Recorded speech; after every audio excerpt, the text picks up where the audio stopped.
It's good. Go. All praises to Yahweh Shem Yahushua, the Shemai in the Paleo Hebrew. Repeat after me. Shemai. Shema. Yasharallah. Yahweh. Allah Haynawa. Yahweh. Shema. Yasharallah. Yahweh. Allah Haynawa. Yahweh. Shema. Yasharallah. Yahweh. Allah Haynawa. Yahweh. Shema. Yasharallah. Yahweh. Allah Haynawa. Yahweh. Shema. Yasharallah. Yahweh. Allah Haynawa. Yahweh. This is the Lord's Prayer in the Paleo Hebrew. Repeat after me. Abanawa. Shabbat Shemayim. Kodash. Hayah. Shemka. Yahweh. Malatuka. Taba'ah. Batazaka. Hayah. Aisha. Barataza. Kowa. Hayah. Bashamayim. Natalanawa. Laham. Kol. Yawam. Was a lot Noah. Kabawat Noah. Kabawat Noah. Wala'ah. Tabi'yanawa. Banasaya one. Kabol. Hawashai Noah. Mayan. Rai. Hayah. Laka. Hamalakwa. Waha'ala. Wahataparaf. Laiwalamya. Amen. This is a prayer for the blessings of Israel. Yahweh. Ba'ashem. Yahushai. Shal. Raha. Shal. Yahushai. La. Dabar. Amafka. Ba. Kodash. Saparka. Warabim. Amawanyim. Warabim. Ahabim. Warabim. Rapayim. Warabim. Salakim. Hatazayah. Ayah. Ma. Kal. Rayam. Babkishah. Yahweh. Ba'ashem. Yahushai. The water. Amen. We ask you, how about Shem Yahushua, to please bless us with knowledge, wisdom, and understanding, to strengthen us, keep us in the spirit of love and compassion, and unity amongst each other, and also protect us from the ways of Satan. Through the spirit, Yahweh Shem Yahushua, the water, the water. Amen. This is a curse upon the heathens. Yahweh. Ba'ashem. Yahushai. Shalak. Rayem. Wa. Anashia. Wa. Abadim. Wa. Haragim. Wa. Mashapatim. Al. Kal. Adawamyam. Wa. Gawamyam. Wa. Ayabyab Wa. Babkishah. Yahweh. Ba'ashem. Yahushai. The water. Amen.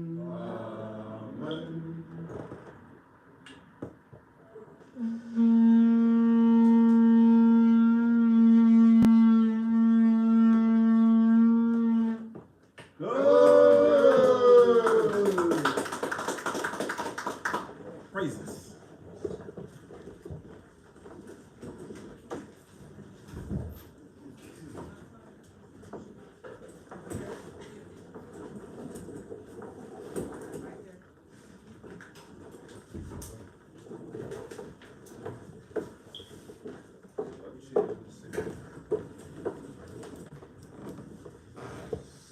All praise, we are back on YouTube. Yeah, gonna get this work. Come here, Sean. Brothers in blood, H-O-Y.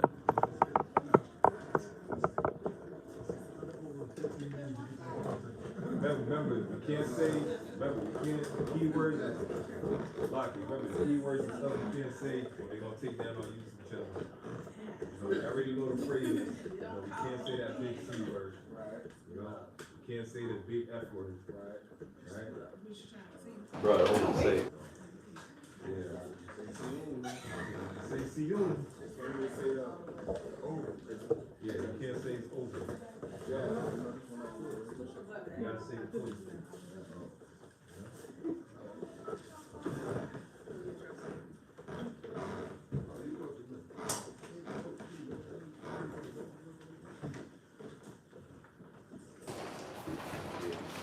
Done.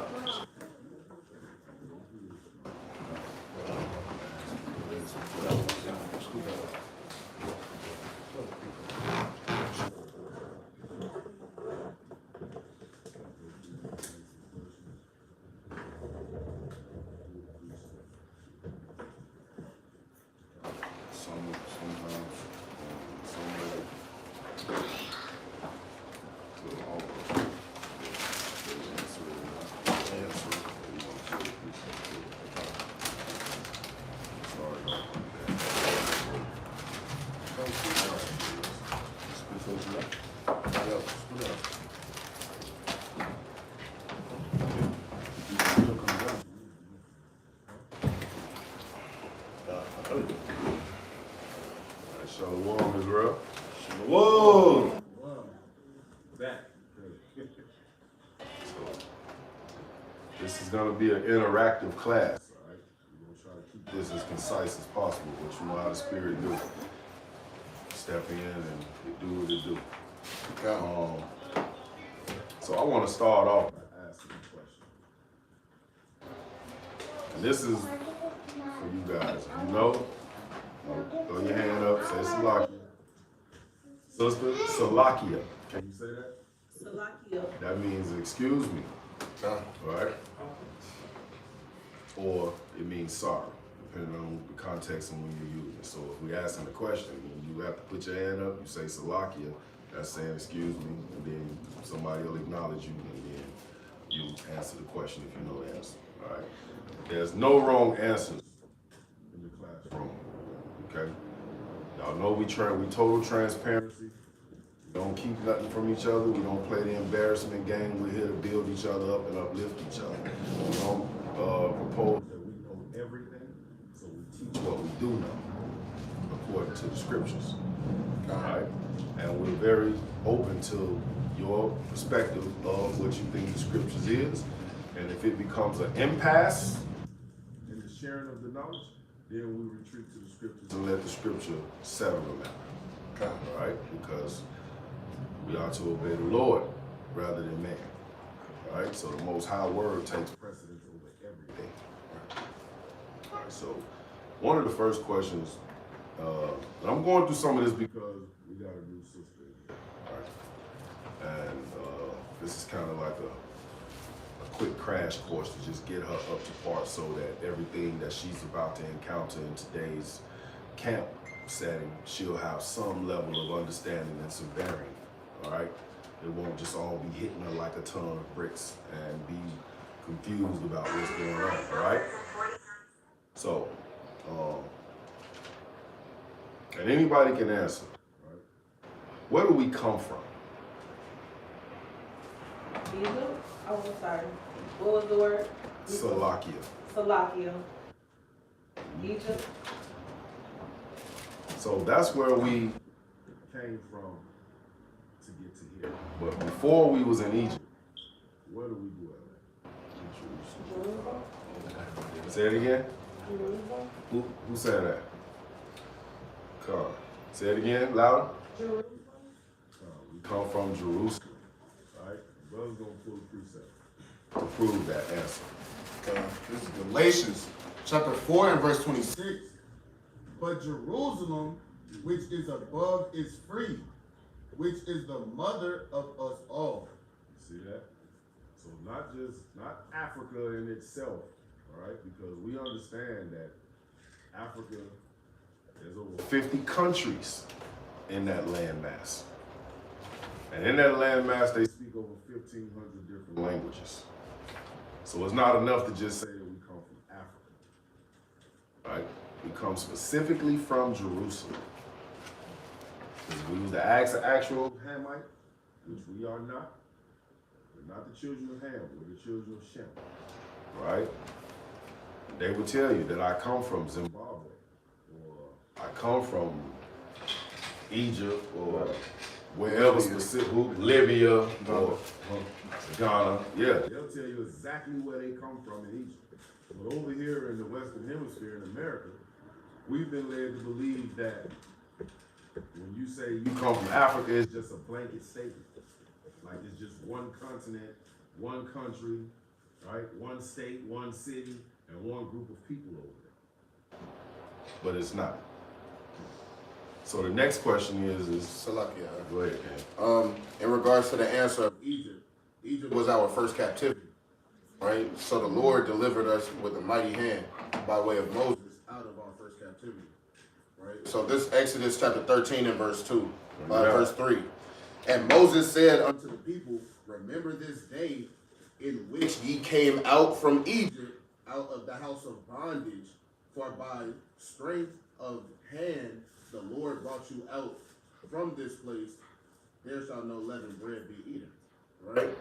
So the Lord brought us out of Egypt, which is our captivity, which is why you see a pyramid on the back of your dollar, representing hard bondage for you here. So what happened when we came out of Egypt? Anybody know? What was one of the first things that we did when we came out of Egypt? How did we escape? What was the route that we took? Say it again. The sea, Which sea? the Red Sea. We crossed over through the Red Sea. And Pharaoh's wife got in his ear and played on his manhood as for him being weak for releasing God's chosen people. And he pursued after us. And when he pursued after us, What happened to him and his chariots and his soldiers in that Red Sea? They drowned. they were drowned. So this was the first act of wrath and vengeance from the Most High On the behalf of his chosen people. right? Who are his chosen people? Do any of you know? Israel.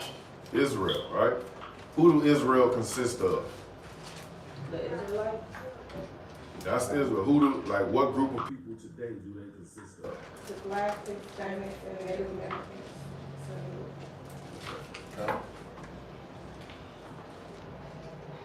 What type of clothing do we wear? Look at y'all selves right now. Right? So we keeping the laws of the Most High Today, in the land of our captivity, because he told us in this place This is where we will rethink ourselves. Right? You're in what the Lord considered to be modest apparel. Modest Bring it. This is Baruch chapter 2 and verse number 30. For I knew that they would not hear me, because it is a stiff-necked people. So the Lord said we weren't going to listen to him. Because we were stiff-necked. We were hard-headed. Right? Are we that way? Be honest. Can't nobody tell us nothing. We're going to do what we want to do, how we want to do it. And then when it bites us in the butt, then we cry and complain to the Most High to deliver us out of that situation. Lord, please help us. Save us, right? There's nothing new under the sun. The reason that we move in that manner is because we are the same people that he freed out of Egypt. So that's going into the meat of the scriptures, the more intricate parts of the scriptures. That, so like it deals with regeneration. Okay? Every 4 generations, the Lord brings a spirit back onto this earth. So that's why you could look at one of the young princesses or the young kings and say, he acts just like great-granddaddy so-and-so. Well, she acts like great-great-auntie such-and-such. Because 10 out of 10, that's probably her spirit regenerated back on the earth. You don't swap family. You stay in the same blood. You stay in the same family. Who you were then is who you are today. Right? So the fact that you're sitting here beautifully dressed, modest apparel, serving the Most High. When we came through that Red Sea, into that wilderness, some of us did exactly what we're doing right now. And some of us did what our brothers and sisters are doing right outside right now. Right? They scoffed, they gainsayed, they didn't believe in the Lord. Right? They thought everything that was happening was because of their own will. All right? Those are the same spirits that didn't make it out of the wilderness back then. Some of us could have been the spirit of the young kids that made it out with Caleb and Joshua. Because only 2 adults made it out. And a nation full of youngsters, children. We are those children. We are that remnant. All right, what a precept. Which one, modest apparel? Yeah. Okay. It's the book of 1 Timothy, chapter 2 and verse 9. When anybody have it, say con. 1 Timothy, chapter 2 and verse 9. And in like manner also, that women adorn themselves in modest apparel. Sisters, look at yourselves. Y'all are what's called modest apparel.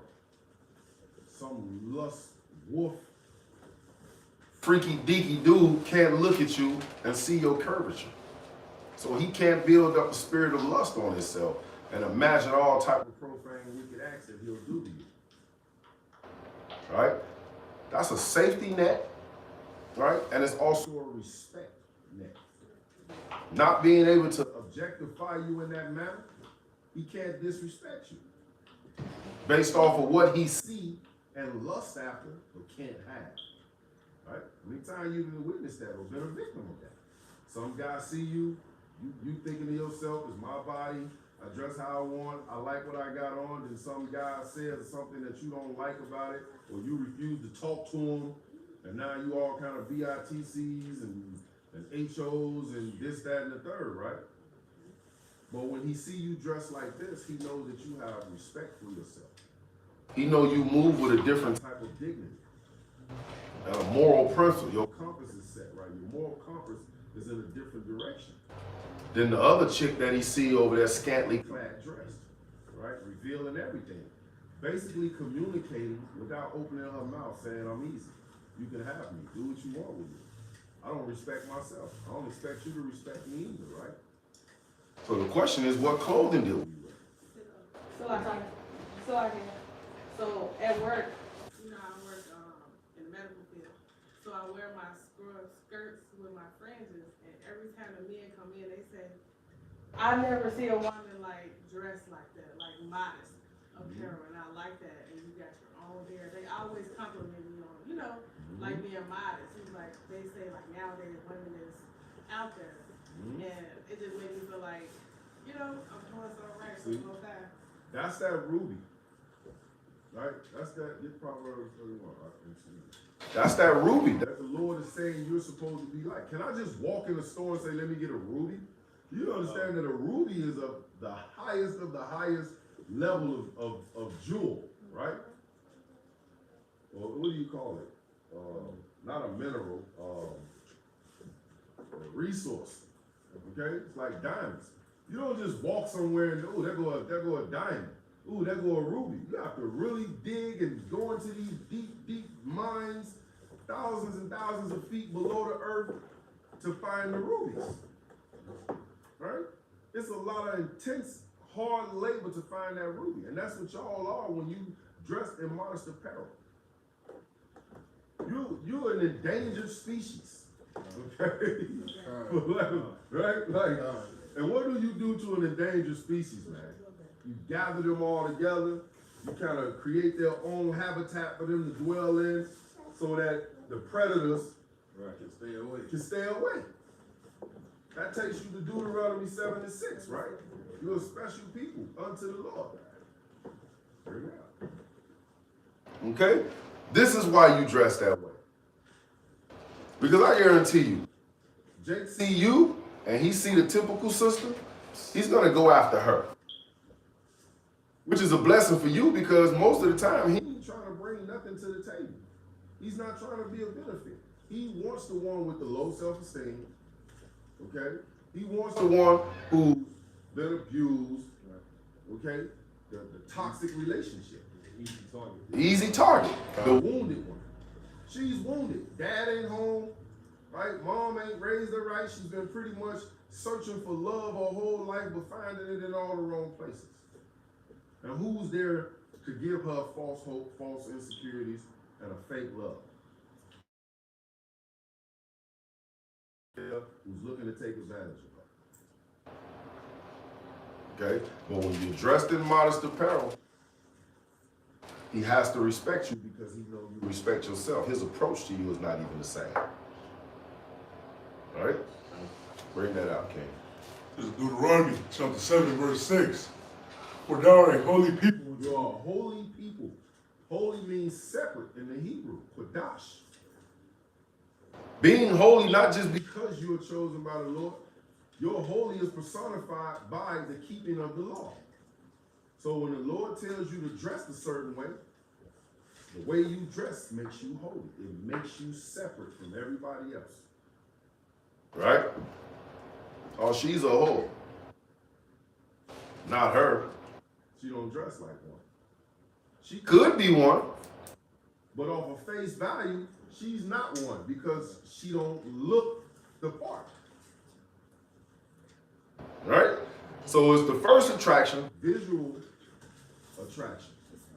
Then you get close to someone, you communicate with them, and you find out if the mental attraction exists.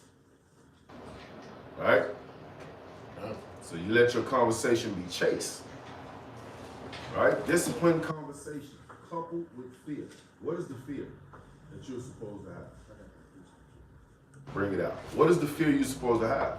Fear of the Most High. And inside of that fear, the understanding of that fear Is based around what? Keeping His what? keeping his commandments. This is the book of 1 Peter chapter 3 and verse 2. Hold that. You gonna finish that? Go ahead, you are. This is the book of 1 Peter chapter 3 and verse 2. Wow. First Peter chapter 3, verse 2. When anybody have to say con. I want to make sure everybody's following along.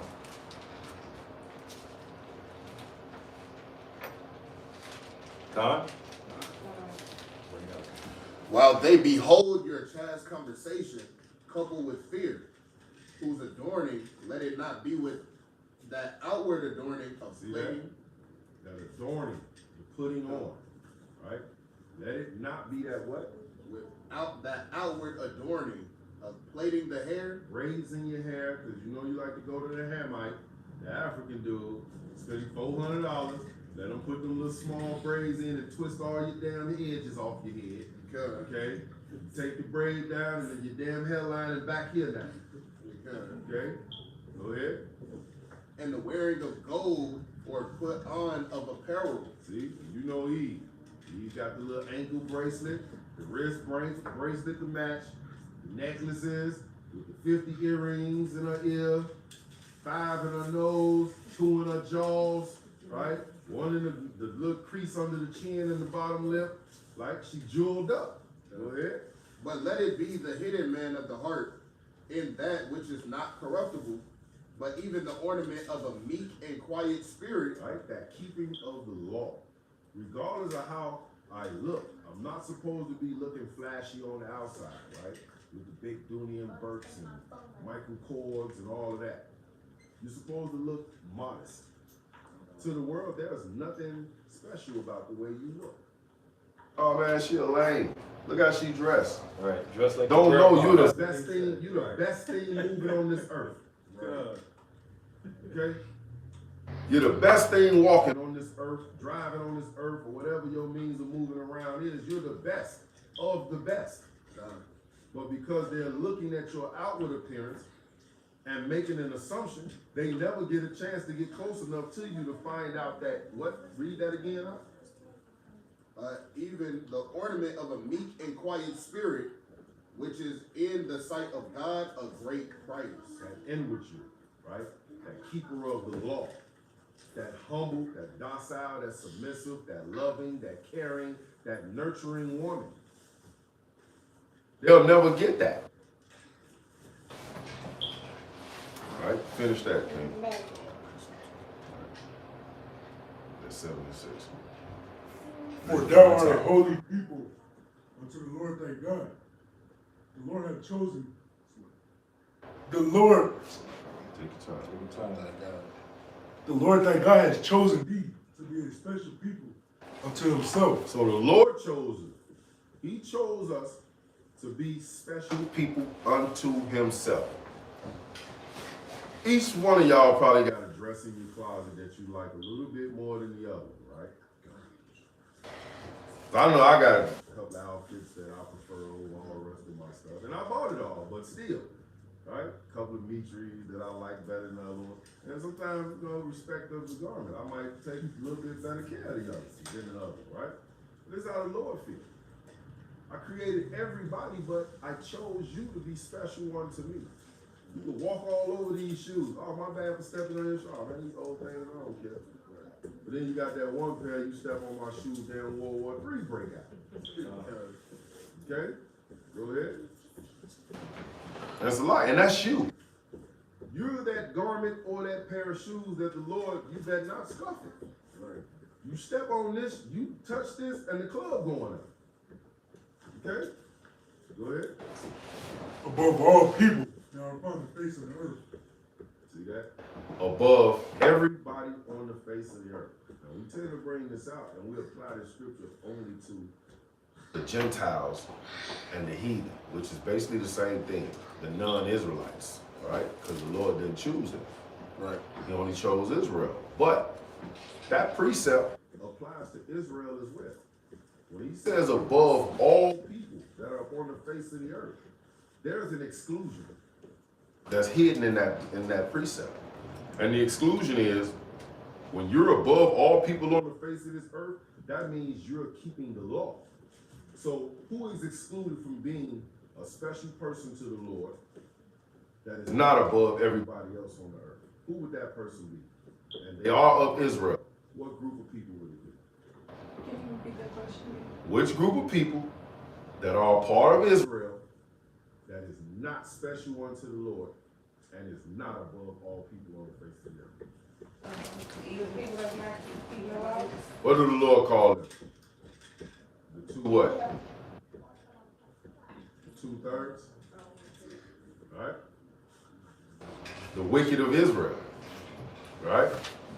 The whoremonger, the homosexuals, the pork eaters, the Christmas, birthday, New Year celebrators, all those that move against the laws of the Lord, because the Lord only gave his laws to the Israelites. So those of the children of Israel that don't keep the law, the 2/3, they're not special unto the Lord. And they're not above everybody else on the face of the earth. Why are they not above everybody else on the face of the earth? Because they're doing the same thing everybody else on the earth is doing. Come? The Lord did not set his love upon you, nor choose you, because ye were more in number than any. The Lord did not set his love upon you, nor choose you, because you were more in number than any people. For ye were the fewest of all people. See that? The Lord doesn't deal with multitude. He deals with quality. He doesn't care about it being 100 trillion, billion people talking about their Israelites. Right? He wants that small group that's going to be 100% faithful and committed to him and serving him in truth and sincerity. Yeah, he brought you to this truth, but he wants to see that you keeping his law does not vex you. You don't act like it's grievous. Oh, here we go. It's another Saturday. I gotta go to camp. Right? Man, I really want to just lay around all day long, but yeah, all right, I'm gonna go to camp. And you showing up to camp with your damn spirit all jacked up because you don't want to be here, right? He's not dealing with that. He wants those that, man, Joe, it's the Sabbath, man. Can't wait, let's get to camp, we're gonna bring it out, let's go these damn demons, right? That's what he wants. Many are called, but only few are chosen. Right? The Lord said he chose you. Out of all the people in the world that you know, he chose you. How many people can you say right now amongst your family, friends, co-workers, whoever, that are in this truth? See that? But you are. You're called to serve the Most High God in truth and sincerity. He's opening your eyes, open your ears to his word that it resonates with you. It makes sense to you.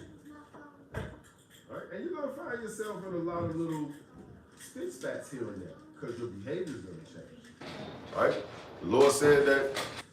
He who chooses his mother, his daughter, his father, son, whoever, over him is not worthy of him. Okay? Let's finish on that.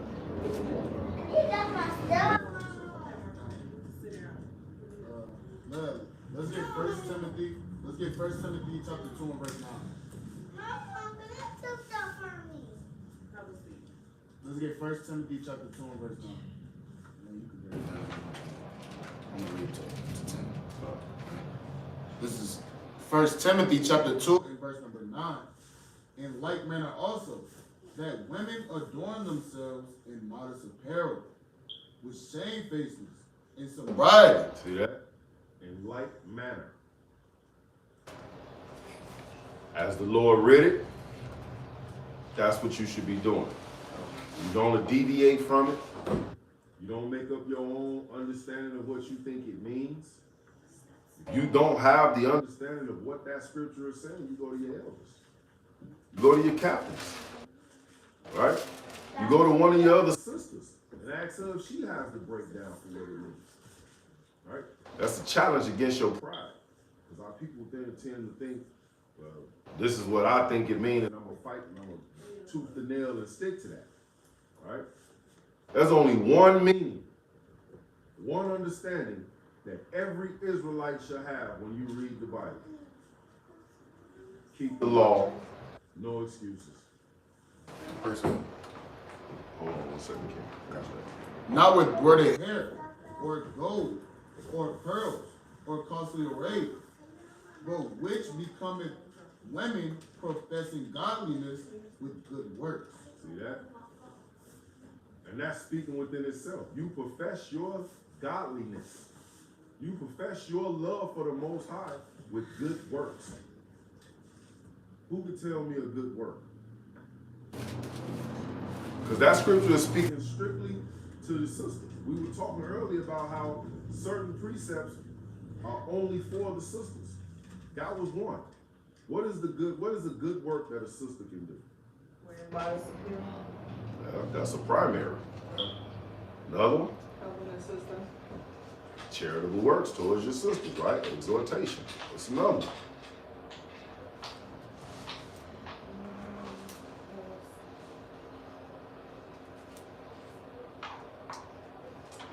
Pillar of rest to your husband.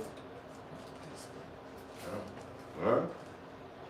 Teaching the younger women to be modest and to Love their husbands, right? Because that's really the number one thing that the Lord stressed to you as an Israelite woman. Genesis 2:18 is when he first decided to create you. He said man should not be alone. He would make Him a helpmeet. And he created you.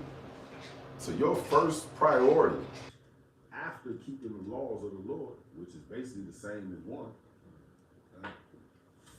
is to be submissive to your husband, to be in subjection to your husband, to reverence your husband as if he's the Lord himself. This is what the scriptures say. Pull him, King. You got it? All right. And to be chaste,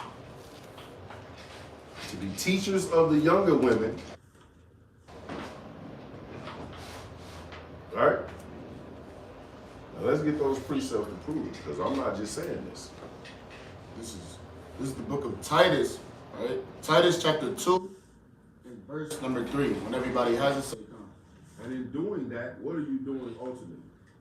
You're keeping the laws of the Most High God. This is how you get into the kingdom of heaven. The other element is through childbirth, bringing forth children. Because the first commandment of the Lord, one of the First commandments the Lord gave you was to be fruitful and multiply. so through childbirth is how you get into the kingdom of heaven. That's why you have to keep those laws. Because what other reason are you doing this for? What other reason are you dressed modestly for? Right? You can't get into the kingdom by yourself. You have to have a husband. You have to have a head. Right? Yes. got your precept. I got appreciate Go ahead, King. This is Titus chapter 2 and verse number 3.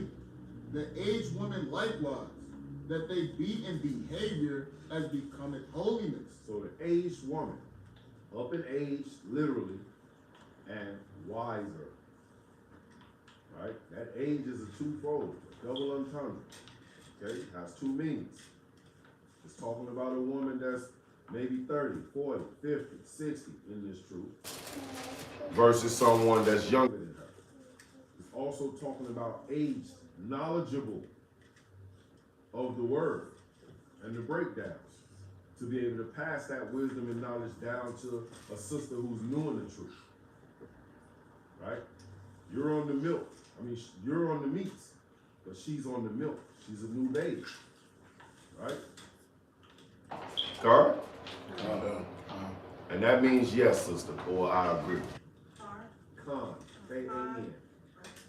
All right? So when you agree, con. Or you say yes, con. All right? Go ahead. Not false accusers, not given to much wine. Right? No Eve out there. We saw the other night, walking around drunk as hell, riding on top of the van, twerking on headlights, right? And all of that. Right? Go ahead. Teachers of good things. Salakia. And not giving it too much wine. That's another double entendre. All right? That's too many. One is literally Not too drunk and off wine, because ain't nothing beautiful about a woman that's just drunk, falling all over the damn place, peeing on herself. Okay?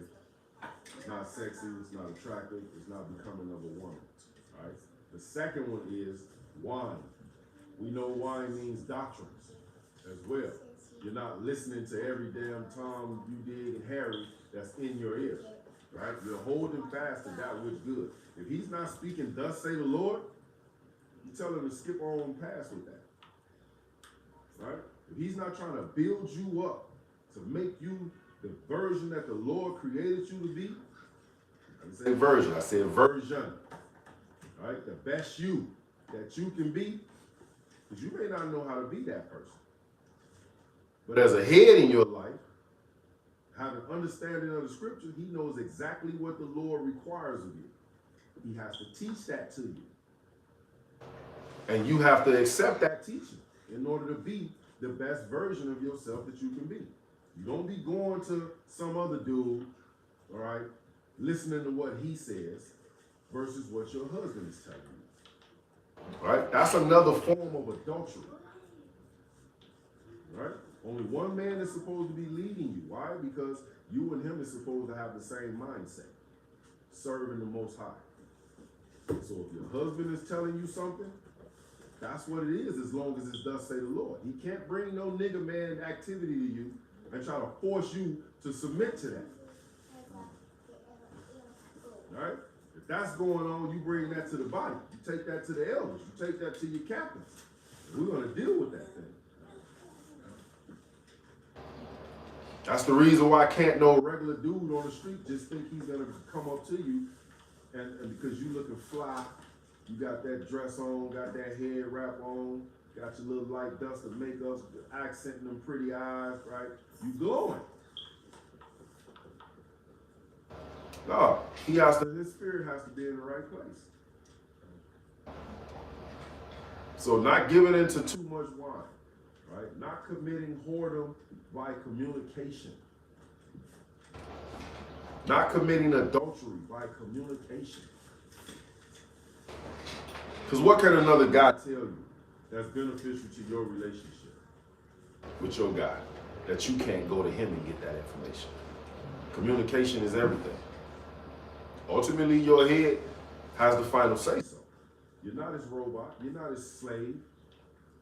Right? The Lord already told you what's required of you. His job is to press against you to be that and do that. You find any other excuse to go around that, then you're being disobedient, not to your husband, to your head. Get 1 Corinthians 11 and 3. You keep what you got. You wasn't holding on what you got. I'm on time. All right, that, Daniela, finish that verse. We're gonna come back to that chapter. What verse is it? All right, finish that and then hold. Let them bring that out and then go back to that verse. Teachers of good things, that they Sisters, what is teachers of good things? Go I'm ahead. sorry, I only heard First Corinthians, not the chapter and the verse. Oh, 11 and start at verse 3. What is teachers of good things? It said, read it again, please. teachers of good things. What are those? What is something that you can teach another sister? How to cater to her husband, like how to be quiet and submissive, or how to dress modesty. Does that mean you don't have an opinion? Does that mean I don't have an opinion? Does that mean that you don't get to speak your piece? Exactly. But there's a manner in which you do it, right? Are you supposed to be all loud with your husband, all out in public, calling him punks, MFs, and poking him in the head and all that type of stuff that you see these women do? No. An Israelite man would never put his hands on you, not one that's truly serving the Most High. We don't condone that. The Lord don't play that. Not saying that you don't got brothers out here going to hell off. And when it's brought to the body, they get dealt with. But when your husband is being stern with you, because maybe you're keeping company with sisters that's not really moving in the spirit, right? Maybe that brother, got word from another body that sister's going to hell off, and now he's telling you stay away from her. See, for that spirit that's on her jumps on you, and then it comes into our home and disrupts the peace of our home. But you're advocating for that sister. That's my you trying to not let me hang around, right? But if he's being adamant, and you're study persisting in whatever the situation is, when he raises his voice, you're supposed to take that as the equivalent of a hit. Because that's as far as he can go with you. You don't look at it like, oh, cause some sisters come from the world, they act like a dude don't love him if he don't give her a damn ajay. Right. Okay? Some E's like walking around looking like they've been in a sniper rifle all day long. And if you don't put your hands on her, you don't love her. That's the furthest from the damn truth. Right? We don't move like that. So when your head becomes a little more aggressive in his tone, that means that's the time that you're supposed to submit. That's when you're supposed to stop being vocal and hear him out. Right? Even the animal kingdom shows you that. With the lioness. She roars, she's mighty. But when that king lion roar, she get low. That's a sign of submission. She chill out. Right? Yeah. Go ahead, you boy.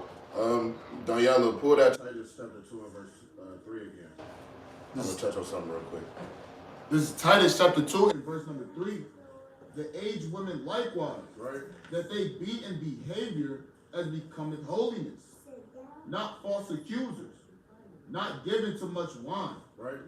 Teachers of good things. It said what? Teachers of good things. All right, so when it's talking about aged women, I think brothers thoroughly broke it down, but I'm gonna give a precept to back it up. It's not only talking about age, all right? You may be older than a sister, but she may be older than you up in this truth, right? So go to Wisdom of Solomon chapter 4 and verse 8. Wisdom of Solomon chapter 4 and verse 8. When everybody has it, say con. That's in your apocrypha. Con. That's in this one right here we was talking So about. sister don't Trying have to an get you on apocrypha. We're gonna get you on apocrypha too, sis. Con. Okay. That's what I read. But in the meantime, we'll get the Bible. We can get them downloaded to your phones too, so you'll be able to pull them up on your phone so you can get your book. Right. Mark, please stop.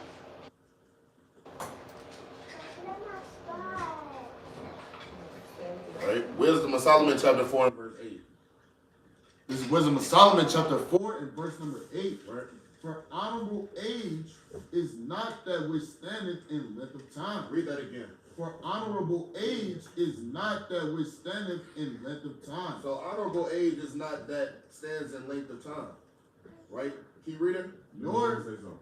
That means It don't matter that you're 60 and I'm 20. That does not mean you are more intelligent than me. Right. That does not mean that you know more than me or you have all the answers. Right. Keep reading. Nor that the measured by number of years. So it doesn't matter how many years it is, right, that you're ahead of me or older than me, right? Keep reading. But wisdom. But what? But wisdom. But wisdom is what? Is the gray hair unto men. So wisdom is what makes you older. Wisdom is the gray hairs unto men. Keep reading. And an unspotted life is old age. And a what? And an unspotted life is old age. See, and you gain wisdom and experience through an unspotted life, man. Right? Christ was young, teaching people who was older than him. He had an unspotted life, and that what made him wise and older than everybody. Right? Here's another precept for that. Psalms 119 and 100. Psalms 119 and verse 100. It's in the regular Bible.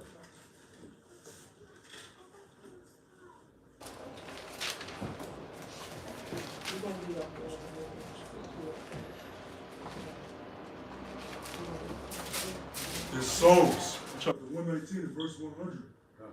I understand more than the ancient because I keep thy precepts. Read that again.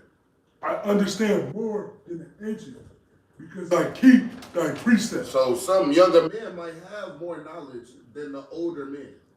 That's why we're out here, we're teaching the older men who they are and how to get up out of impoverished situations. Right? Grab one more pertaining to the age. It's Iraq chapter 42 and verse 8. While you getting that, I got another one. This is Job 32 and 9. It says, God.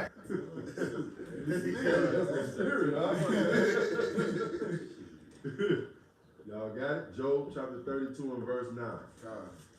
Right? It says, you can get Proverbs 20 and 29 as well. It says, great men are not always wise. They said what? Great men are not always wise. So the old heads, sometimes, especially the old heads that be standing on the corners on 79th and Cottage, you know, outside on 79th and Halsted, right? Great men are not always wise. Read. Neither do the aged understand judgment. So sometimes the aged don't understand judgment. They don't understand the consequences of the things that they're doing, right? Whereas we do, because we keep thy precepts. We keep the Lord's precepts. We follow his law, statutes, and commandments, and we're diligent up in his word, right? That applies to sisters as well. Right? An aged woman does not make her wise because of her age. Right. Right? You got some women out here that's moving like harlots. Right? You got some women, a lot of women out here not keeping the laws of the Lord. Right? So that would make, for those of y'all that are in this truth and keeping the laws of the Lord, you're wiser than her. You're older than her in wisdom. Right? And that super exceeds her age authority. Right? So you run into one of them old Jehovah Witnesses thinking because she 89 years old swinging the Bible around, you supposed to just shut up and let her just dominate the conversation.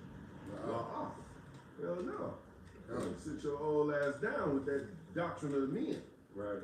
And you're going to succumb to thus say the Lord, thus say the Holy Bible. Right. Well, the Lord going to smite your old ass too. You won't see 90. Yeah. Bring up that. In that order.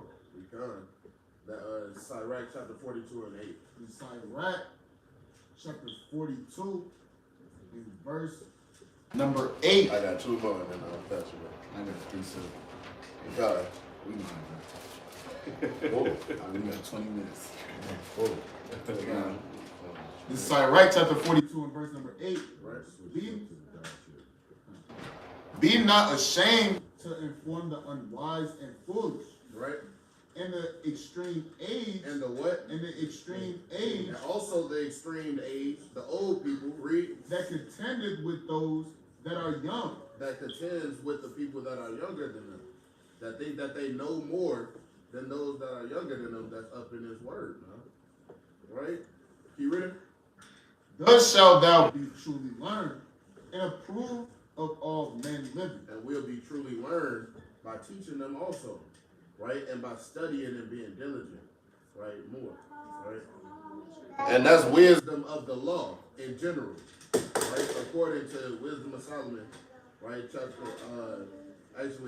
Sirach chapter 11 and verse 14, right? But go to 1 Peter chapter 3 and verse 5. 5 and 6. So I got something to say. So my oldest son, his father's mother. So she be going to the church every Sunday, like she reads the Bible and everything, right? But I wasn't in the truth, like studying the Bible and reading it, and getting an understanding for myself. So when I started doing it and telling her like, don't have my son down there, she eat pork, be cooking the kids, whatever. They're Christian. Right. So I told her like when my son went down there for the summer, like, no, he cannot eat the pork, he can't do this. And my son, he knows. So she was like, no.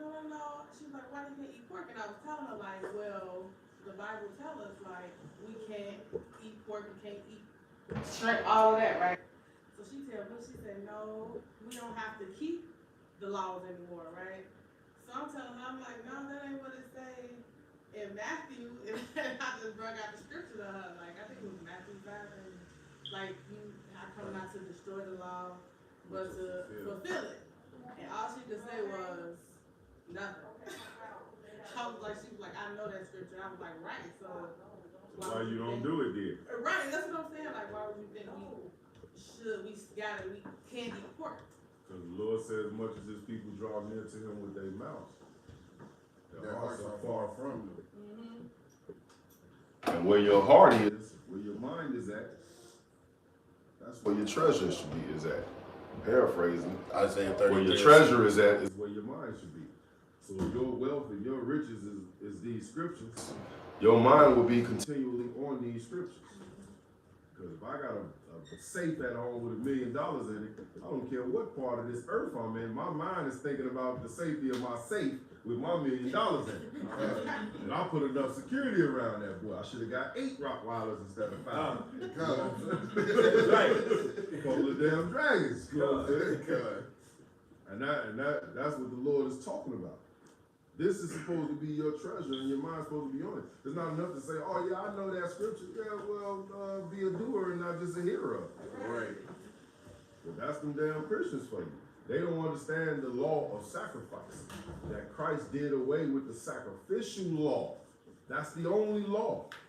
But it wasn't done away with like extinct. It was substituted. Why? Because when we sin, oh, just go give me 2 turtle doves. I'm gonna burn them 2 turtle doves for committing adultery, and then next week I'll be committing adultery with her. Right.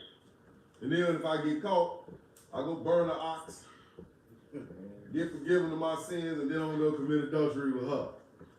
Right? The Lord said we ain't gonna keep having that. We better put all the animals to extinction. Yeah. Right? And that's abuse. That's Peter. That's animal abuse right there, man. See what I'm saying? Jake will get a lamb and a turtle, and name one Keisha, and the other one Latoya, and they put on the side. So that's the one I'm gonna be cheating on with. Put that sacrifice up on the top right there. You predestined to be sacrificed for the future of my sin with her. Right. Okay? What is you learning from that? Where is your accountability in that? How do you learn that act you're doing has consequences? And furthermore, when do you suffer the consequences of your act? You don't by doing that. So that doesn't put the fear of the Lord in you. That doesn't make you adhere to the commandments. That's why now your sacrifice is you. Making your body a living sacrifice. Keeping these laws, right? Enduring the fire that is your trials. That purifies you, right? The fires of adversity. Living in this damn poverty, suffering the curses of Deuteronomy 28. That's how you're making yourself a living sacrifice today. Fasting. Keeping the feast days and our holy days and doing Zephaniah 2 and 1. Gathering yourself, you know what I'm saying, with your brothers and sisters. Because nobody else wants you law-keeping ass people around. Right? They somewhere right now plotting against us. Damn Israelites. Excuse me, can you sit there? Him? Yeah, Yeah. okay. Put him next to the Don. He gonna keep an eye out on you, young king.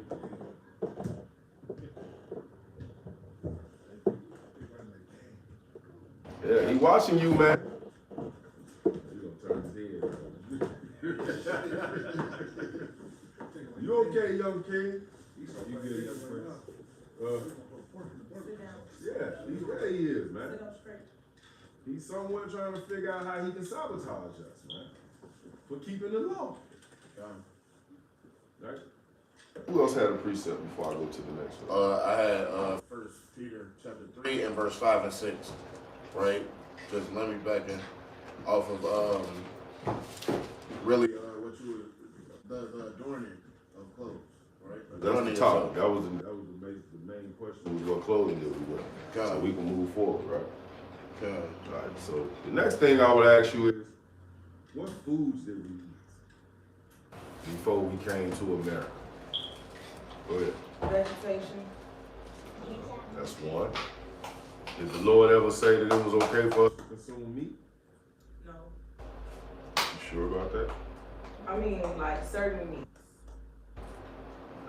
That's more like it, because that's not a definitive answer. Yes. So go to the book of Leviticus, chapter 11. We're gonna find out. This is Leviticus chapter 11 and verse 9. Leviticus chapter 11 and verse 9. We're gonna talk about what we can eat. We gotta talk about what we can't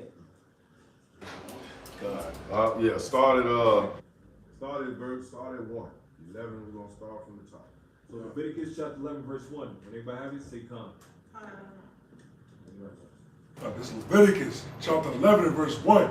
And the Lord spake unto Moses and to Aaron, saying unto them, Speak unto the children of Israel, saying, These are the beasts which ye shall eat among all the beasts that are on the earth. So is a beast a dandelion? So what is a beast? Which ones in particular? Like cow?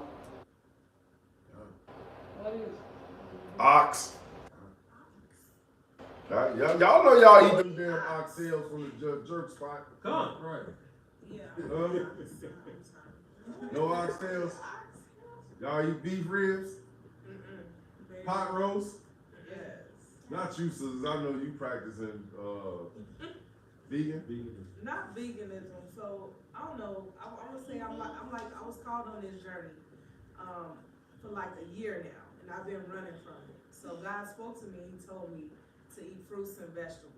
So I kind of been running from it because it's like, what? I want some pizza. I want some, you So know. that's a light fast. You're purifying your digestive system. So he told me to do that. So that's where I'm at. But And I you try get not the to toxins out of your body that comes from a lot of the GMOs that's been there. So when we fast weekly to do the same thing. Right? So that's a beautiful thing, it's healthy. And that's a conscious choice that you're making, you know what I mean? You following the laws of the Most High. Right? So yes, you can. So the Lord said that we can eat the beast. Right? So it's lawful to eat cow, ox, sheep, goat, right? But it's a preference. It's lawful to do it, but it's not a law that handcuffs you to it. You don't have to if you think that is more healthier for the type of diet you want to consume in your life. Except for once a year. Right? Except that once a year Passover when it's mandatory that you have to eat a little small piece of the lamb. All right? Finish. Go ahead, King. Whosoever parted the hood and is cloven footed and cheweth the cud, upon these beasts shall ye eat. So cloven footed, right? Got the hoof. You see the way the cow got just basically like two big toes, two big fingernails? The pig got the same hoof, right? That's cloven footed. That's a hoof, right? You see the people, the Edomites, that be born with their hand like this.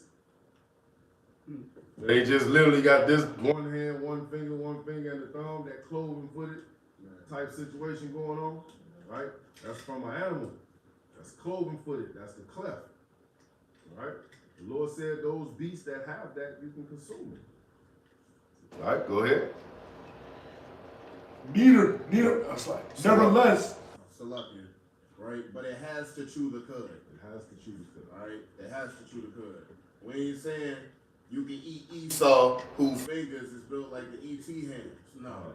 All right, the beast has to be cloven footed and chew the cud like a cow, like a sheep, right? Like an ox, like a bison. They eat like you eat, sis. They eat vegetation. They don't consume other animals. All right? They're able to digest what they eat. All right, so chewing the cud like the cow with his 5 damn stomachs. He sit there, he eating the pesticides, he eating the bugs, everything that's in that grass. But his stomach is able to separate all of those things, keep the nutritions, and then cow patties come out the other end with all the other non-good things, the same way we eat.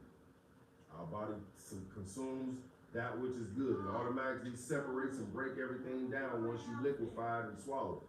All right, even if you just damn swallowing stuff, it still over time breaks down into chemicals. The body keeps what's nurturing and it secretes the rest, all right, in a form of waste. They have to do that. Name me an animal that doesn't do that. Who know a notorious ass animal that don't do it? Yeah. Pig. Right. That's why he's unlawful. Right. Go ahead, King. Nevertheless, thou shalt ye not eat of them that cheweth the cud, or them that divided the hood, as the camel, because he chewed the cud, but divided not the hood, he is unclean to you. See that?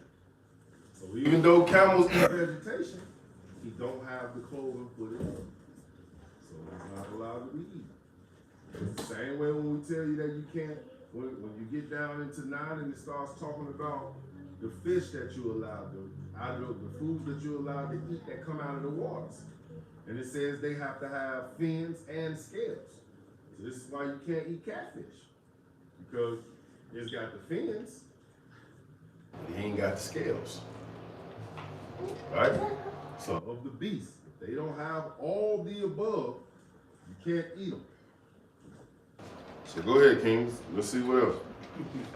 And the coney, because he cheweth the cud, but divided not the hood. So the coney, who know what a coney is? You see how important it is to understand the language of the Bible? Because how do you know if you're sinning against the Lord if you don't know what these biblical names of these animals are? This is where your diligent inquisition comes in at. This is where your thorough searching out the scriptures and the defining, the etymological state of these words, right? So the coney is a rabbit.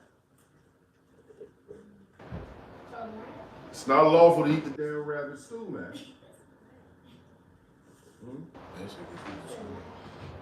Yeah, it's basically a rat. Yeah, basically. All right, see? Go ahead, Ken. Finish up.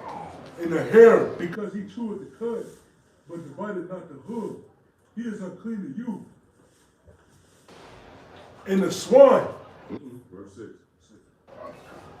and the hare, because he cheweth. The hare, another rabbit. Big one. Like Bugs Bunny. All right, go Yeah, I can ahead. see the screen. Everything he's bringing out on the Bible, I'm gonna put on the TV screen so you can see it for yourself. All right. But divided not the hood, he is unclean to you. And the swine, though he divided the hood. What is the swine? What is another name for swine? Pig. Pork. There you go, right there. Goddamn Arthur. Put a 3-piece suit on that nigga with some candy now later gators. He still bogus.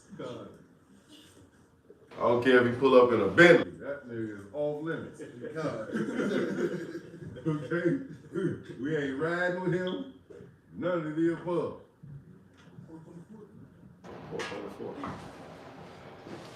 Right? No pork on the fork, no swine on the mind. Go ahead, King. Though he divide the hood and be clover-footed, he chew it, not the cud. He is unclean to you. All right, he don't want no dang stinking grass. Now, he'll eat the other pig. He'll eat the horse, the cat, the dead raccoon. You fall over there dead, he gonna eat you. Rattlesnakes, they can bite a rattlesnake, a poisonous snake can bite a pig and the pig won't die because his body has so much toxic poison running through it already. Okay? Go ahead. Of these flesh shall ye not eat, and their carcasses shall ye not touch. So there's where a misunderstanding comes in. It says, of his carcass you shall not touch. Meaning after he's been killed, you're not even supposed to touch him. Hey, can you hand me that pack of pork chops over there? Hell no, I ain't handing you that. I'm not allowed to even touch his dead body. But can I touch a live one? Yes, he's the garbage can of the earth. You can actually own one. You can own a pig. But if he drop dead, you better get somebody else to come remove the body. It ain't no feeding him. Well, I fed my pig nothing but corn. So he ain't eating all that filthy stuff the rest of the pigs eat. I can eat him. No. He done ate the corn, and he done ate the bowl. Look at him. Look at him. Eating another damn pig, man. See, that's exactly what he's doing. He's a damn savage. He nasty. He nasty. He's unclean. That's exactly what he's eating. Pig. See that? Go ahead, King. 9. These shall ye eat of On all. verse 9, we're getting ready to go into what you can eat out of the waters. All right? Go ahead. That are all in the waters. Whatsoever hath fins and scales in the water, is in the seas and in the Sisters. rivers. What do they have to have in order for you to eat them out of the water? Fins and scales. So can I eat crabs? Lobster? Clam? Mussels? What's the mussels? The little white joints? Oysters. All right, because you know, can I eat lobster tails? Because you know Eve loves her some shrimp and lobster tail with the butter garlic sauce with the Creole seasoning on it. All right? Or the shrimp Alfredo, man. Yeah, he loves some shrimp Alfredo. There'll be no Alfredo sauce in February on none of the store counters, man. Yeah, shrimp fried rice. Yeah, you can't eat none of that. Why? It doesn't have no fins and scales. They have what's called an exoskeleton. Their skeleton is actually on the outside of their body. It's called crustacean. So lucky, Shoot. Can you eat shark? No. You said what, sis? You eat shark, shark. little sister. Can you eat whale meat? Or dolphin back? No. Right. Fried dolphin fin. Right. What about catfish? Calamari and baby octopus. Right? That's just disgusting. Y'all see the screen? Some of this stuff looks disgusting. Yeah. Just looking at it. And look, they call it abominable table. And they got the scripture for it, Leviticus 11:1 on down to 47. So everything we do is based on the Bible. This is what the Most High set up for us. Any one of those foods, Awesome. You can't eat no damn possum either. No, I'm saying that's what it is. Why is she eating it? Hey, Steve Urkel like possum pie. Right. my granddaddy will tell you all day. He'll put some candy yams around it. Right, and an apple in his mouth. Damn coon meat. Right, raccoon meat. Raccoon meat. Right. So you got the big brother over there with the super deluxe bacon cheeseburger, man. Go the hell off, man. He going in, look.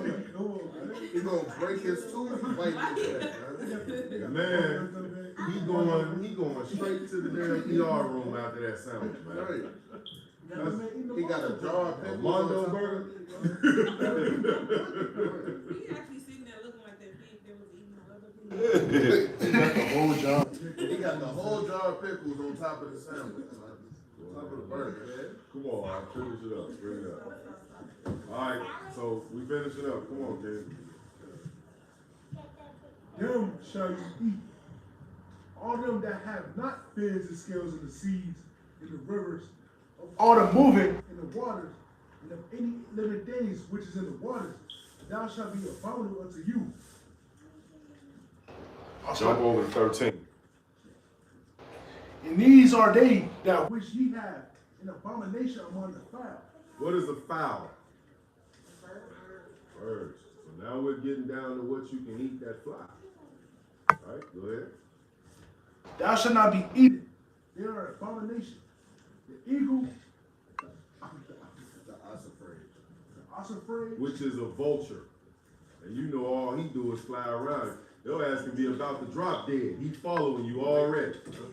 He's like a death angel of the birds. He can tell when somebody finna die. He know exactly when a carcass is laid out. Here he come.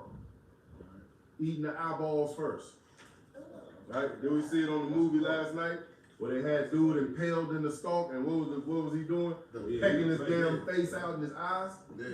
The ossifrage is like a crow, right? You'll hear them all around the place, man. Right? Go ahead. and the vulture, and the kite after his kind. Right? And the osprey, all of them are part of the family of vultures. Right? And they eat fish too. Go ahead. Every raven after his kind, and the owls, and the nighthawk, and the cuckoo, Which is the cuckoo is the dude them off of Madagascar. Come on, mine. Right? The seagulls. You can take a bone and dip it in damn motor oil, and he'll still eat it. Right? That's the seagull, the cuckoo. Go ahead. the hawk after his kind, and the hawk after his kind, and the little owl, and the Cormorant. cormorant, and the great owl, Right, go ahead. and the swan, and the pelican, and the greer eagle, and the stork, the hornet after his kind, and the lapwing after the bat. Right? No Ozzy Osbourne, man, biting the damn bat heads off.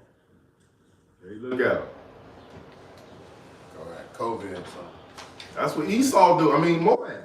You see the damn Chinese man, he love to eat the bat. Right? Bat wing soup.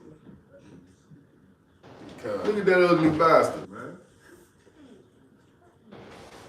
Okay, go ahead. Yet thee may ye eat of every flying creature that goes upon all fours, which have legs above their feet to leap. Wherefore upon the earth, even those of them ye may eat. The locust after his kind, So grasshoppers are low. the bald locust after his kind, and the beetle after his kind, and the grasshopper after his kind. So even Timon and Pumbaa was keeping the law. See that? They lift the rock and get the grub out from under there, man. It's lawful to eat those animals because they high in protein. You ever out stranded in the wilderness some damn way and you don't know what to eat? Lift the rock and get the grub out from up under there. Follow out the Pumbaa and Timon. Right? And get that protein in your body. Keep you alive till your health comes. All right, because we got to get ready to get out of here. This lesson is going to be continued over to the next. Get,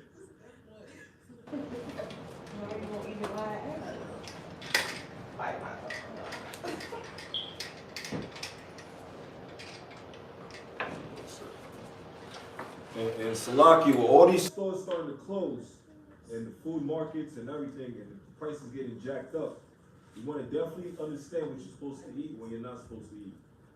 Because when that famine hit and that starvation hit, especially in Chicago, it's gonna get crazy. And you don't want to be strolling around and walking through blocks and cities and houses, and you see a damn pork, and you starving to death, and you looking at that pork. You say, "Hey, God understands. He understands my heart." To lie. Right? So let me just eat that pork and you're gonna eat that pork. And then you're gonna die. And the Lord gonna kill you again. So homework for y'all. Write this down. I expect questions to be asked after you read this chapter. 2 Maccabees, chapter 7. The whole chapter. God. That whole chapter is going to enlighten you about what our people, what happened to them when they refused to eat the pork. Wait, It's you not- can back these? 2 Maccabees chapter 7. That's in the Apocrypha. It's in the Apocrypha. All right? We're going to have questions Next week. about that chapter.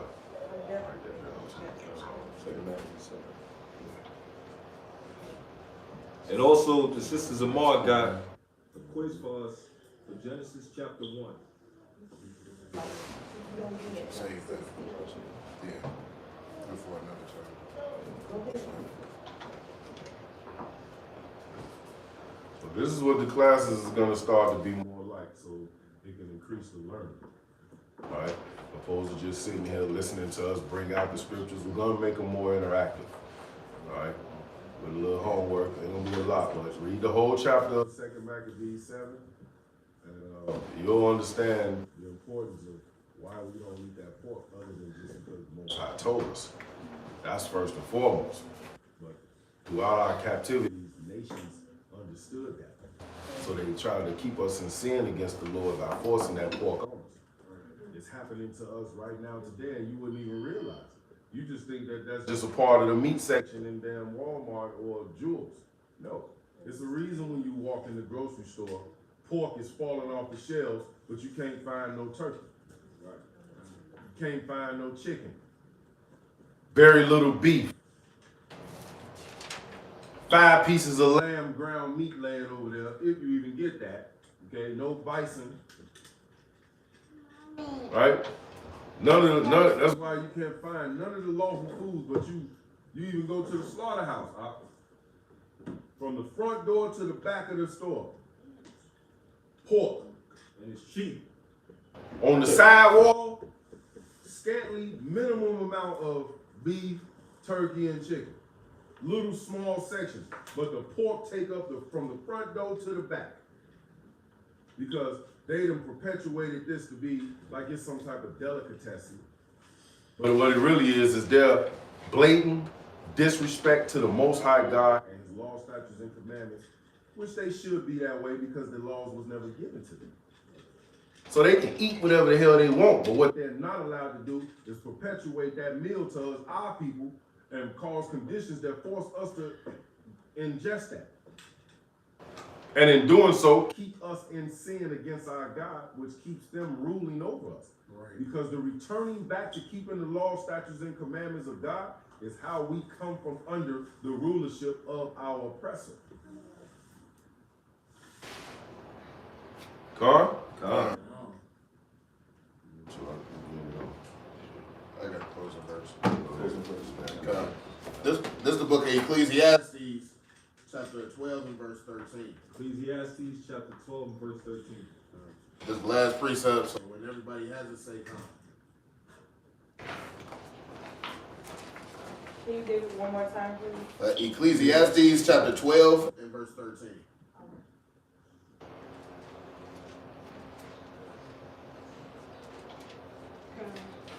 God.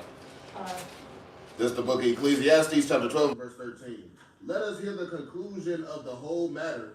Fear God and keep his commandments, for this is the whole duty of man. For God shall bring every work into judgment and every secret thing, whether it be good or whether it be evil. Right? So our whole duty is to keep these laws, statutes, and commandments. In doing these laws, statutes, and commandments, we'll rise once again to be the top nation on the earth. Khan? Khan? All praises. So all praise Yahweh Shem Shai. You know, beautiful Sabbath class. We're about to get ready for camp. And we're gonna close off with the anointing prayer for everybody, all in one go. All right?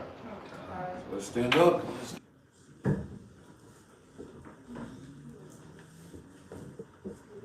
We did the Lord's Prayer, blessing for Israel, curse upon the heathens. Now we're gonna do a blessing prayer for all brothers and sisters.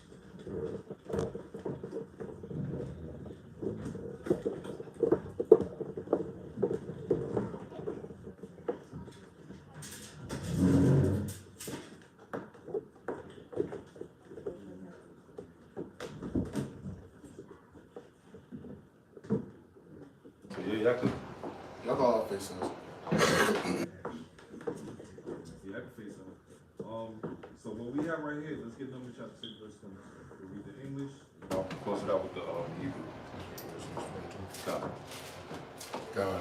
This is the book of Numbers, chapter 6, and verse 22. So one thing is important about the anointing oil and the prayer is a lot of things that us as a people is going through, suffering the curses, family members, people trying to destroy us, trying to hate on us, Satan trying to stop us.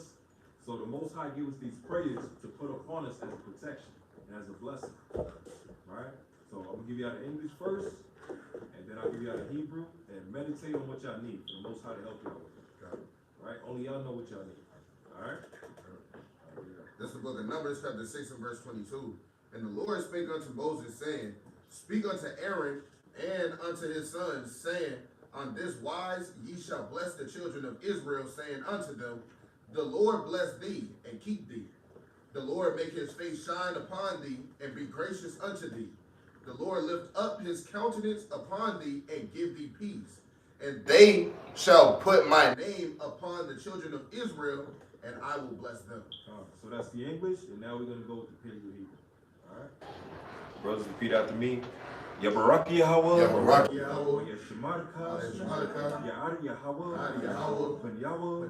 Ayaka. Ayaka. Yahancha. Ayahancha. Yesha Yahweh. Yesha Yahweh. Ben Yahweh. Ben Yahweh. Ayaka. Ayaka. Yeshamlaka. Ayashamlaka. Shalom. Shalom. Yahweh. Yahweh. Ba'ashem. Ba'ashem. Mashiach. Mashiach. Yahushua. Shema'ayo. Shema'ayo. Barak. Barak. Ropa. Rapa. Yasharala. Yasharala. Yasharala. Yasharala. Yasharala. Yasharala. Kol. Kol. Akim. Akim. Kol. Kol. Wafium. Wafium. Kol. Kol. Banium. Banium. Yashala. Yashala. Yahweh. Yahweh. Ba'ashem. Ba'ashem. Mashiach. Mashiach. Yahushua. Yahushua. The water. The water. The wall. The wall. Avalon. Avalon.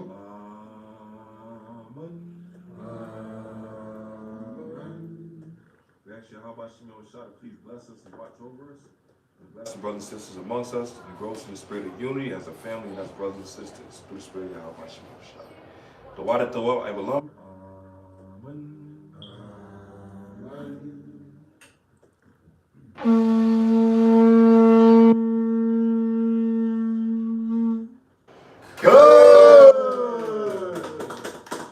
John Shabbat.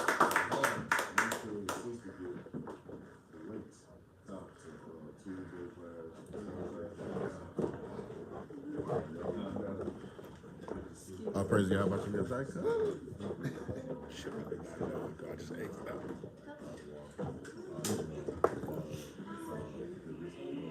Sis, Yeah. Sierra. Yes. Yeah.